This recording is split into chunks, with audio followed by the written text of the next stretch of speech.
حج کو لے کر سعودی عرب سے ایک پریشان کن خبر آئی ہے۔ جو عازمین حج پرائیویٹ ٹور آپریٹرز کے ذریعے سے سعودی عرب حج کے مقدس سفر پر جانے والے تھے، ان کی بکنگ مینا کی کینسل کر دی گئی ہے۔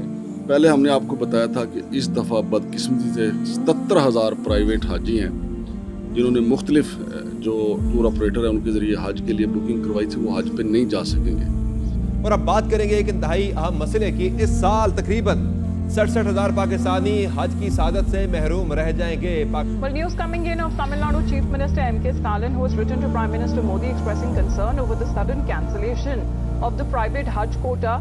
He has urged the Prime Minister to take up the issue with the authorities in the Gulf country and has sought for swift resolution.